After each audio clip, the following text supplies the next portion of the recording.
Welcome everyone, this is Milan Gajda with Raise Your Value, and this is video number 4.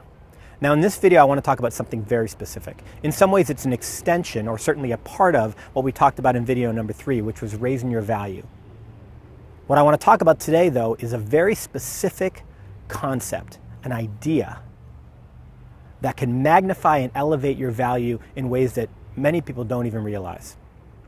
And that concept is around responsibility. It's around ownership. It's around taking accountability, keeping your word, and doing what you say you're going to do.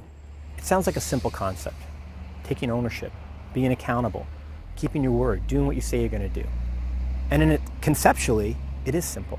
However, in execution, oftentimes a little more challenging. And certainly something that as I'm out there in the world, working with companies, working with executives, working with management teams, working with entrepreneurs, I see a virus. A virus around people having a casualness around this concept. My commitment in building the Raise Your Value community is to go out there, see what's working, and bring it to you. Okay? I'm not here to talk about what's easy. I'm here to talk about what works. So I'm not interested in excuses.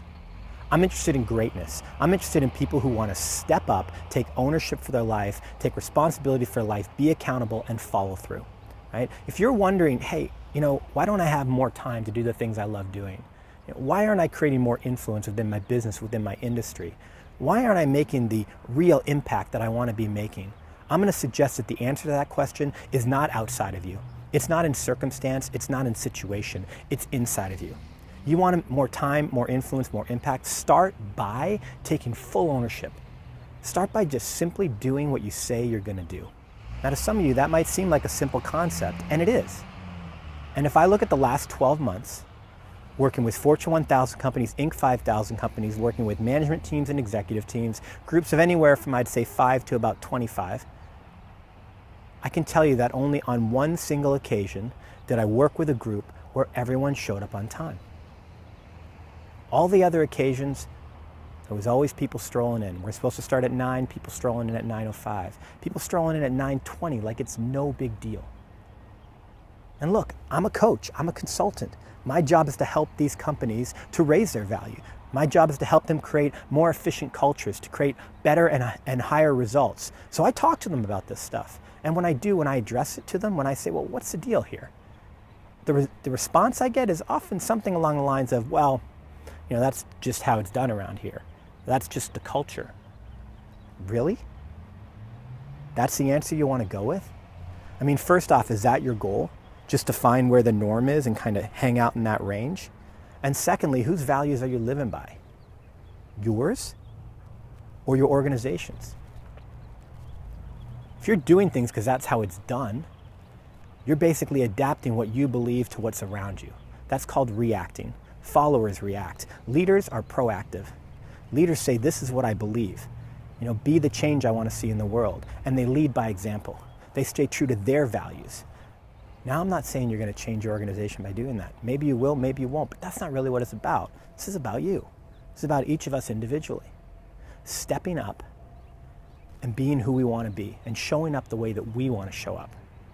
Now, I want to be clear. I am not standing in front of you as a poster child for this. Hey, I drop the ball all the time.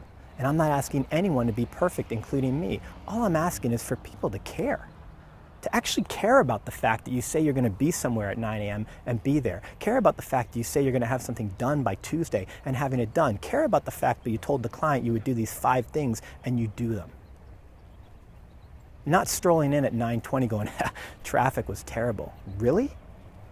So when we put together a partnership and I drop the ball on a $100 million project, I can look at you and go, well, traffic was terrible? I don't think so. Just do me a favor for a moment. Just picture a world. Okay, picture a world where men and women actually do what they say they're going to do. Where they hold themselves accountable, where they step up and follow through, where they don't make excuses, where they don't slough off, where they don't point fingers, where they don't blame. Imagine what that world looks like. Picture a world where that's you. Where you're following through, showing up, stepping up, being accountable, and taking ownership for your results. Again, I'm not saying we're going to be perfect. We're going to drop the ball. And when we do, we're going to acknowledge it, we're going to pick it up, and we're going to start again. We're going to live in a world where we do things even if, not only if. It's a real simple thing, but I am telling you guys, it will make a massive difference in how people perceive you in the business world. You want to stand out in the business world, you want to stand out in the global corporate community, be someone who honors their word, be someone who does what they say they're going to do when they say they're going to do it. And here's the other thing.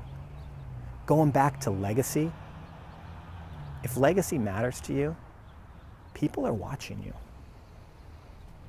If leadership matters to you, people are watching you.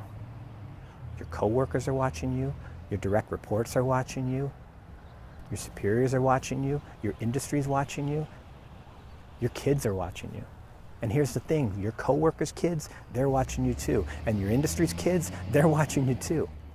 People are watching how you show up, and your brand extends much farther than you realize. Be someone who takes ownership. Be someone who takes responsibility. Be someone who honors their word. Be someone who, when you drop the ball, you acknowledge it, you pick it up, and you say, you know what? I'm going to do my best to do even better next time. That's raising your value. And that's what so much of this is about. It's always a value proposition. When you raise your value, when you become so valuable to your team, to your corporation, to your industry, to your business, you can then start to bend the rules. You can then start to write the rules. You want to create more time, more influence, more impact? It's all around creating value. You want to make a major quantum leap in the value that you create and that's perceived? Take ownership, start honoring your word and doing what you say you're going to do. If this message resonates with you, then take it on. It's not coming from me, it's coming through me, and I'm hearing it as much as I'm saying it. And I'm going to ask you again to do two things. One, share below. Share in the comments. What about this message resonates for you? Maybe what do you see out there in regards to people taking ownership or not taking ownership, keeping their word, being accountable? How do you think it's affecting performance in your business, in your industry? Number two, share it. As I've been saying, we're all in this together. There's someone on your team that you believe can get value out of this, a colleague, a friend, someone in your industry. Please pay it forward, pass it on. Over the last 3 days, you've received 3 videos. Your next video is going to arrive in 2 days. It's the last video in the series, and we're going to bring it all together. Until then, I want to again thank you for your time. I want you to know that I honor the time and attention you're giving this series, and I hope that it's providing value to you. I'll see you in the next video.